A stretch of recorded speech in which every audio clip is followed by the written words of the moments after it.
Welcome to another edition of Ad Hoc Podcast. Again, I don't know what I'm gonna talk about. I'm your host, Zeeshan Mahmud. Wow, it's a pink glow in the sky, the dusk sky, I guess. Well, it's 7:24 p.m., 4:10, 2020.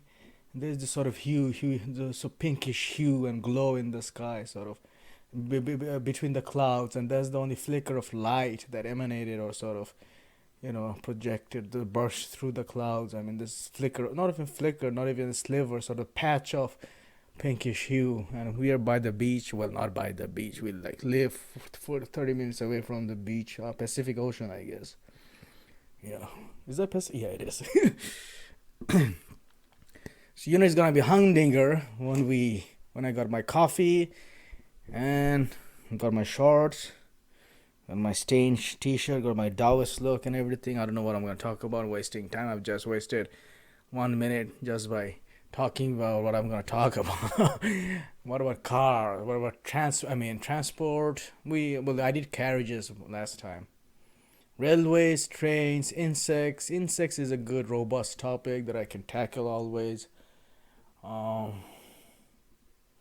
Insects? I don't know. Chess, well, that's like different. I mean, you can't really talk about chess. Geographical features, paleontology. I mean, I thought of doing a podcast on paleontology because I didn't delve in it. I mean, and yeah. So that's something I can explore. Definitely explore the depth. What else? I mean, Shakespeare. You wanna do Shakespeare? Let's do Shakespeare, even though I don't like. I don't like the plays. I mean, this fruity costumes and everything. In the As You Like It. There's so many like freaking. I once watched. Okay, let's do Shakespeare. Fine, good enough. Since we already deep 2 minutes in it. Okay, yeah. I watched. I was forced to watch for extra credit when I was doing theater. Theater arts. I took theater arts in college. I got an A. Yeah. Hey, watch out. Watch out, we got a badass over here. I got my hands up right now if you can see me in the surrender motion. So we had to do like extra credit. We watched Hamlet and the guy obviously killed it. He carried the whole show. The guy who was Hamlet. I mean, he had so much to like spit out the monologues and from memory. So yeah, that was okay. But some, you see all this from the Shakespeare's, the book on Shakespeare compendium and the complete works of Shakespeare, all these sort of those who are the great actors of not Richard Francis Barton. I mean, no, I don't think he was a travel explorer, right? Francis Barton. But who is the big guy, the guy who always plays Hamlet? I know Macbeth. I mean, not Macbeth. Fucking what's his name? What's that guy's name? Mel Gibson. No, Melbourne. Mel Gibson once played, I think. It was a good. So anyways, and also even what's that guy's name? Marlon Brando. Was he also good actor? So anyways, I have this not anathema, sort of this aversion towards not theater, this Broadway musical. Cringe. I mean, fuck, dude. And the recurring topic in Jeopardy is Broadway musicals and Shakespeare. Shakespeare I can tolerate because the artistry. I just reading. I love reading. Just those you get those Signet classics. Was it Signet? Or some other publication that you have got those pocket, and they got those little cute photos, those etchings, wood graving etchings, and you got your annotated words that you can clearly at a glance, minus the fills and filigrees and pared and trimmed to avoid all those rubbish, those because it's not academic. Because people has this, they can make a topic as dry as possible, just suck the juice out by making it annotation over annotation. Like, have you ever read gone over a monograph? It's like annotation and then a footnote and then it says see page 19 and you go to 19, it talks about it's just bullshit.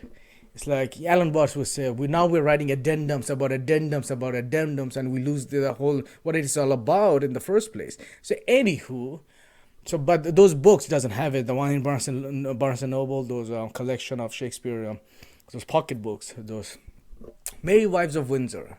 I don't know. I just don't know. Merry Wives of Windsor, is that one of his those lesser known plays? Romeo and Juliet. Oh, yeah, obviously there was Leonardo DiCaprio movie. I mean, yeah, that was my first, I guess. And no, not even that. There was a real Romeo and Juliet I watched in Bangladesh, and then 12 Friday noon they used to show. I mean, yeah, around noon they used to show these movies, and I remember clearly something about the how Juliet committed. Spoilers alert. Juliet committed suicide, and I think Romeo I think joined or something like that, intertwined. That image is etched in my mind. So this classic ghoulish like haunting image of that end scene, and then we got and that was the classical one, and then we got the whole Romeo and Juliet with Capulet and Montague of those gunslinging freaking Leonardo DiCaprio. I wonder who the black guy was. Was he the same black guy in Speed? Was that Jamaican dude doing pretty well that time? There was this in Speed with Keanu Reeves. I mean, anyways, because remember the gunslinging action. This it's funny. I don't remember the whole thing. People with hyperthymesia, highly superior autobiographical memory, they can just like it's right there because they activate, they trigger, they sort of activate all those nodes so many frequently. Their known memories. It's just like spread out in front of you like a DMT world where your entire life review is kind of like that. I can surmise and presume. For me, it's just fragments of like images, like Shakespeare, Montague, Capulet, and that's all I know, I guess. And then the wherefore are the wherefore are the what Romeo, and then quarter gallery. For some reason, that word shows up. Is that did Shakespeare mention quarter gallery, or is that a quarter gallery is a ship's term and a nautical terminology, like ship part of a ship, and somehow I'm conflating that with some other proportion and quarter, or like and yeah, I mean, I know the gist of the story, and but I don't know the depth. I don't know the quotes. I don't know the verses. I don't know the. I cannot verbatim randomly quote them. I think in Eric Michael Dyson, Holler if you can hear me, once wrote off Tupac that he could quote Shakespeare verbatim. I don't know how much truth there is. And I used to live with a roommate, Hispanic, like a sort of gangbanger. I don't know why put it that way, but I guess I want to portray and paint an image. And he was into Tupac. He was like Tupac nut fanatic. And I was to geek out, and I used to tell him that, hey, do you know Tupac was in ballet? And actually, ballet is unit upper strength, great upper strength. So with Tupac, we used to. So I completely geeked, put this geeky image on Tupac, how he could quote Shakespeare verbatim, and had a. Anyway, so we got your Montague and Capulets of Romeo and Juliet. That's all I know, and because the poetry, the wizard, the words. I mean, it's when what's his name, Eminem says modern day Shakespeare with Renegade and Jay-Z, and how people boast about him and whatnot, or like how Tiger. I think Tiger. He talks about Picasso, the masterpieces, and Hookah in the song Hookah or something. Yeah, so there's this. I mean, I don't know even if they delved into Shakespeare or Picasso. I'm sure they did, but once you actually unpack, unpack them and then read them page by page, the leaves of their folio, you realize the complexity, the artistic craftsmanship of the Corbel of the words. I don't know. I had to throw Corbel in there because I saw Corbels in Bowers Museum once. These wooden Corbels, and you can see the craftsmanship, the details of those miniature figurines, carved, engraved on the wooden, those lacquered, the varnished, the sort of this mahogany, red mahogany type of wood. I mean, so anyways, that similar effect you get in Shakespeare, and it's pithy, and it's iambic pentameter and whatnot. And here I'm like giving this panegyric and this elegy and whatnot, an ode to Shakespeare, but. So I mean, there is something to him, and I had I just like to the sort of, I guess, I don't know. I don't want to say litany, but I think a better, more juste, or a word apropos would be not litany, like not even countless. This whole sort of the series of classes I took and dropped out. Shakespeare was one of them, and the first class, a professor sort of who looked like. Star Trek with that guy, Captain Picard, I think. The bald guy, what's his name? Professor Xavier. We used to call him Professor Xavier behind him, sort of voce. So he said, he said, "Oh, while all those people are tearing their heads in the freeway at 405 traffic right now, I commend you." Something in that line. I mean, it's not a verbatim exact word by word, word for word. I commend you for being here. For learning for trying to learn Shakespeare, because it is a sort of this upper, like, sort of this highbrow topic. I mean, you gotta you gotta have some cojones, like, not cojones. Sort of, you gotta be a risk taker in life to take Shakespeare in college, and I dropped out. I remember I cracked a joke and made them laugh, like, and it is so distinctly me. And again, here I am. I'm not trying to like overpraise myself, but neutrally, objectively, he told us to get a like a index card. He gave us index card, I think, or like a paper or whatever, and he told us what is the greatest fear about learning Shakespeare. And he read out my answer. My answer was, it was incognito, hidden, anonymous. My answer was my what I wrote down was, my fear, something in the line of, if I'm afraid that I won't be getting something like, oh shit, what did I write? Like in this something in the sense that I wouldn't. My fear is I wouldn't get jokes, jokes of 50th century jokes or something like that. Shit, I killed it. I killed my own fucking joke. How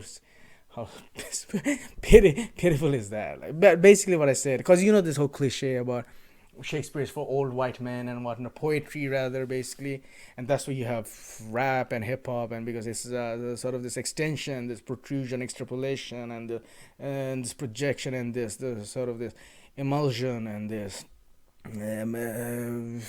extension of poetry, basically, and slam poetry, and you got your rap battles, and now, so anyway, so Shakespeare, yeah, I took that, couldn't. I mean, we had to write some boring like review, like draw line in the middle of a paper and write to copy the verses verbatim, and then write analysis interpretation on the side. I think that and that was my in-depth study, and not in depth, like sort of scrutinizing Othello, I guess, because all the prop, the handkerchief, and the prop. So prop, I mean, and then probably we tackled three, and we have we're supposed to do five, or I mean, I think we did two. Like one was Hamlet, or one was and the other was Othello. I'm not sure if it was Hamlet or Macbeth. Probably it was Macbeth. So you got your Othello, the Moor, and the Desdemona and Iago, and you got your trickster who's in a different play, a Puck. I think that he was in a Midsummer's Night Dream, and you got your another play which I always confuse as wait, Midsummer's Night Dream, and as good, not as good as it gets. That's a movie. Like all's well that ends well, and you got Love's Labor Lost. I mean, God, Twelfth Night is another. I always confuse all these plays that I just rattled out the names. The rattled out. So, anyways, and you got your big ones: Macbeth, Hamlet, and Othello, and a freaking Romeo and Juliet, and Tempest. We had to learn that bridge. It's a super abridged, kids friendly. Once in that was my first actually exposure in high school, and not in high school. Yeah, in Bangladesh, our school scholastic. We had to super thin, super abridged version, kids version, and the Tempest was one, and that's how I learned about Miranda, and that's how I learned about Shylock. Taming of the Shrew, how Petro, and we had another version, sort of digest version, which is slightly better, like a more detailed, not detailed, obviously it's still kids friendly, of Shaming of the Shrew, and how I really enjoyed the story because it's about this sort of narcissistic sort of shrew, Xanthippe, if you will. This is Petruchio and Catherine, I think, and how she, and then the way and most of Shakespeare's plays are not original ones, because I mean the plot, and what I mean by that is, and then you got your Macbeth, and even our house tutor used to tell, like, go on, write. If you think Shakespeare is so easy, because I was exposed to the children's version, he was saying, if you think you're such a badass, why don't you write one? And obviously I didn't know the real one. And in the real one, I mean, and yeah, and then he told about how, why the Macbeth, like how, if you had the premonition, you had the augury, that how augury, I had to repeat it because sometimes I sort of roll all these words, and people, because of my accent, people say, oh, what? Well, fuck you. That's because I'm trying to say something really. No, I'm not. Okay, anyways. I don't know. I'm mad. I didn't even. I didn't have. Maybe I need to have my sip of the coffee, which I haven't even sipped yet. So we are saying when the people like the three premonitions, like when the forest moves, that's when your downfall. The three witches, and when someone who's not born of a woman, when that is another premonition. I'm not sure if that's exactly what Shakespeare wrote. So that was two. I forget the other one. Something.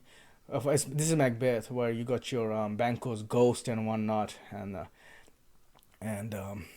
speaking of Banquo's ghost and dinner table, for some reason this reminds me of King Thystian, but that's different. Who was forced to eat, who made his brother eat his own children, flesh of children. Was Thystian? That's different.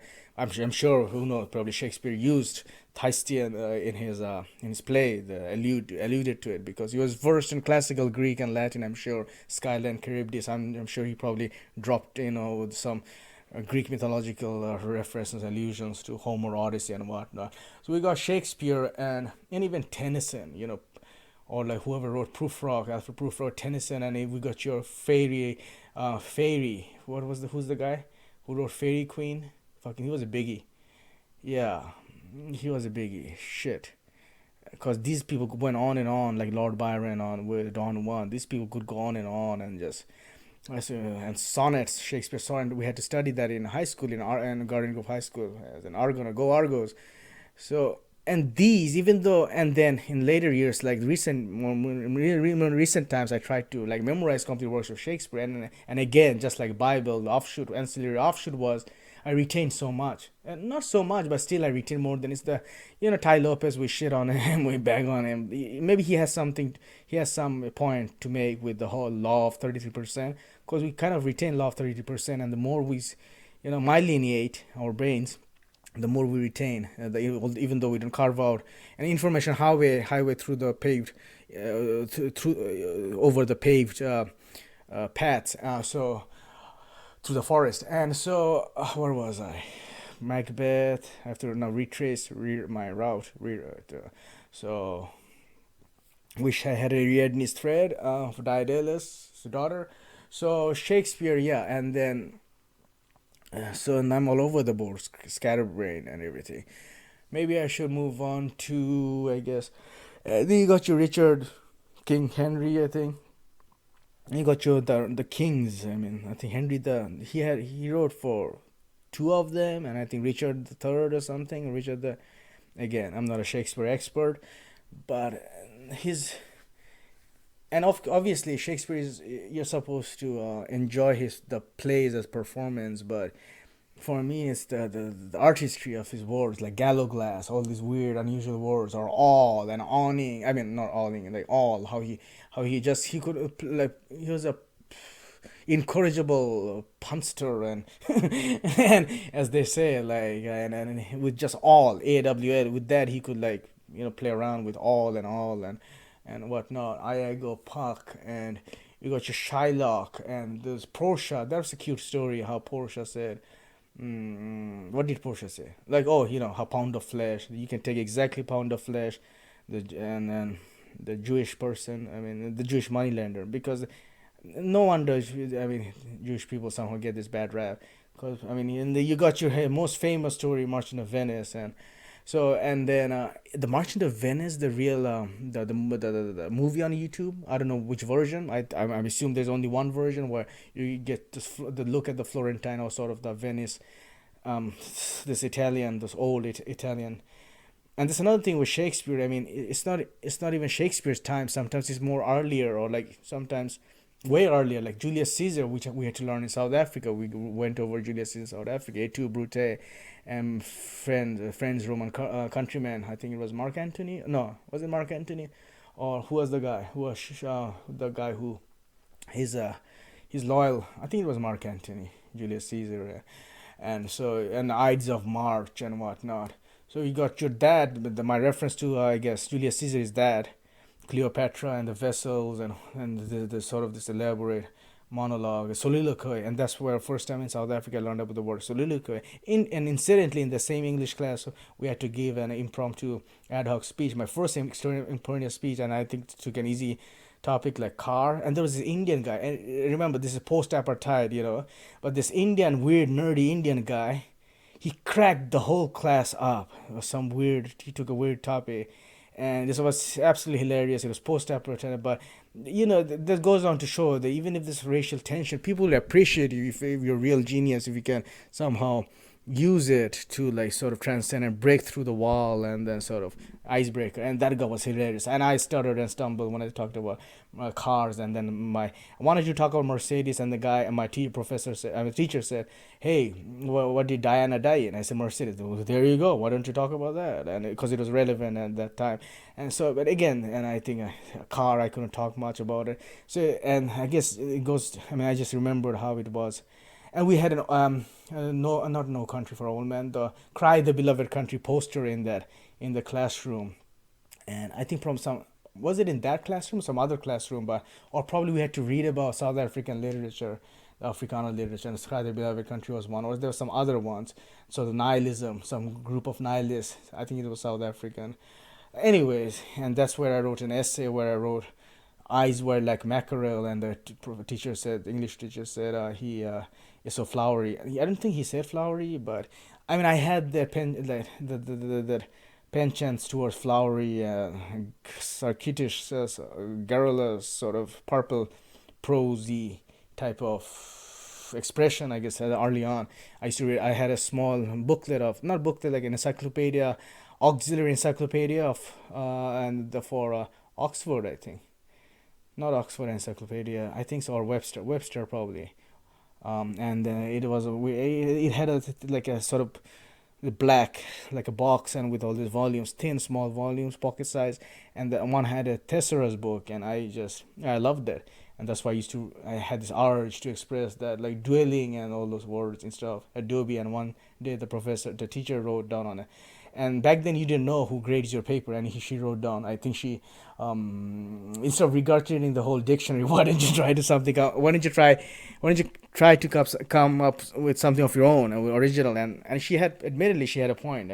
But I wasn't regurgitating dictionary either. I was just being too, I guess, ornate and showy, and I guess flowery, and I'm like freaking too sort of, I guess, Burmese Days by George Orwell. That's also there. Like he's also like sort of. I remember reading a Wikipedia article. It talked about how there's a rococo of explosion with his words, and you see that. And these are the things I really like: Pynchon, Shakespeare, Joyce, even Orwell. Just language is there to. In the Superior Person's Dictionary, or the book, it says the reason why the words exist is for us to use it. It's not like fucking some currency that you don't fucking use it. It's like, ooh, if you use it, it'll devalue it like fucking dollar or something. Anyways, so we got our Shakespeare. I think I'm talking more of non-Shakespeare than Shakespeare, but so we got Shakespeare, and he was in Stratford on Avon. He was born in the 1600s. I think he had a twin daughter. Hamlet was named one, and his wife, I don't know, and he went to grammar school. And there is this whole controversy about, I think, who was his work, or written by, I don't know, like, who was the other guy? Bacon? Was it Bacon? Who was considered to write his, or like Sir Thomas not Cranmer, not Cromwell's, More, Sir Thomas More, I think, or Elizabeth's, like, I guess Elizabeth was in love with her, Queen Elizabeth, although they didn't, like, who was the other guy? Walter Raleigh, who put down the whole freaking coat, the potato. Why did potatoes come up? For some reason, potatoes coming up in my mind. So he on the mud that he laid down his coat for the Queen too. But that was, I think, Sir Walter Raleigh, and not Queen Elizabeth, but different Queen Victoria. But I'm getting it all muddled up. So we got our going back to Shakespeare. So and that's sort of not too many people knows about his bio. You go to Stratford upon Avon, and he was the bird of, and you got your whole that photo. And obviously there's Shakespeare in Love with Gwyneth Paltrow and the other guy. Who was the name of that guy? I don't think Ben Affleck was in there. Why do I keep thinking of Ben Affleck? He wasn't. Marlowe. Who was Marlowe? Marlowe was one, and then Donne. Donne was another contemporary, probably John Donne. And Donne and Chaucer was predated them. Chaucer and because there was the whole Chaucerian the age, and then came Shakespeare. So I mean, he led the way, and so and yeah, so we got the whole brief bio, we got the whole Globe Theater and everything, and we got the Shakespearean play. I mean Shakespeare in Love, which won Oscar, and you got your whole frill neck lizard type of Queen Elizabethan, and like this whole her what do you call that? Her neck dress, the frills on her on the neck, the sort of classic pose, and as when the queen was in her privy council with her privy council, and the chambers, and those the time of chamber pots and everything, and I don't know why I had to bring chamber pot up, but so yeah, this, and then we got um Henry the Eighth. Was it, did Shakespeare write on Henry the Eighth or Henry the Third? We got King Lear. Forgot about King Lear. Cornelia with the three daughters. Was it Cornelia? Fine. He was. What was the story? And Tempest with Miranda. I already mentioned. It was in the same book in a high school. That we, not even high school, junior high, because in grade six actually. And so King Lear and his three daughter, he asked who loves him more or something like that, and then it's almost, and you can trace the roots to it, like fairy tale almost. It's almost like a parable, like not a parable with a moral, like with the three daughters who loves, and he becomes blind, and he finally finds out, okay, his eldest daughter loves him the most and whatever. And then we got and even Merchant of Venice, like revenge and whatnot. It's almost like we have a sort of like a moral, like a punchline, sort of imparted upon us. Taming of the Shrew again, I guess that's a very, and it's a comedy. It's considered comedy, and then there's tragedies, and so we got As You Like It, As You Like It. As You Like It is, cause I always confuse As You Like It, All's Well That Ends Well, Love's Labor Lost, and Twelfth Night, and all these, because the title doesn't speak much of the what's going on, and you got the other one where winter or summer or something is like anthropomorphized. I think, I don't know, it's in one of those stories, like probably Twelfth Night or whatever. Like you got where the each like becomes or love's labor lost. Like winter is, the statue sort of represents winter, or the centerpiece stone piece. I think I've covered, not covered the way I say covered, as if like I just spit like a dissertation, like a thesis, treatise on each play. But I'm just laying the groundwork, the framework for the mind, the structure, for you to fill in the details later. And what else? Shakespeare, there was.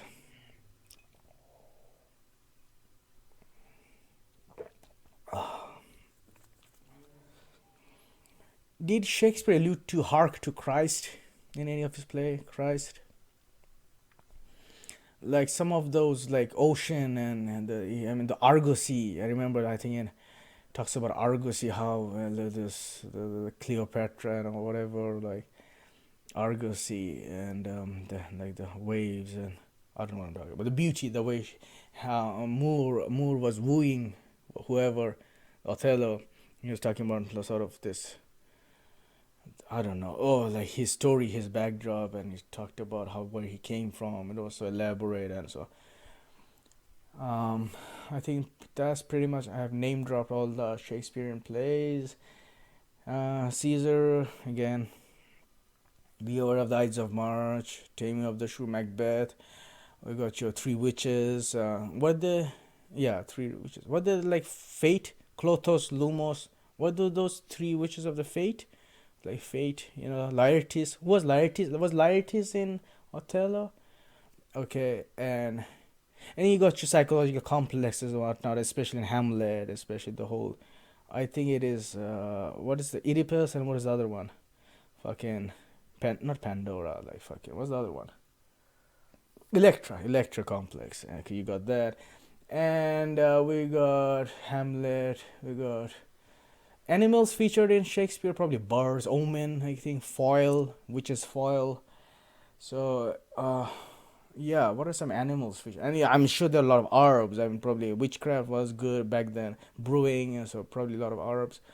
Mention of herb because there is a like a book on herbs of I think this botanical Shakespeare, botanical guide to Shakespeare. I saw that in Barnes and Noble once, and we got um I think that's pretty much it. Not sure if I should pull the plug right now. I'm sorry if I couldn't go into more detail and if I bored you.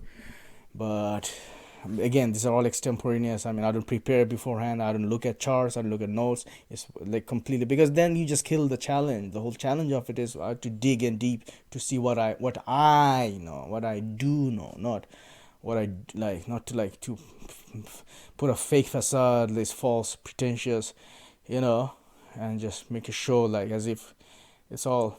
So anyway, so I'm sure it'll come up more like more stuff that I missed somehow. But I'll end it on that note. Thank you. Thank you for listening.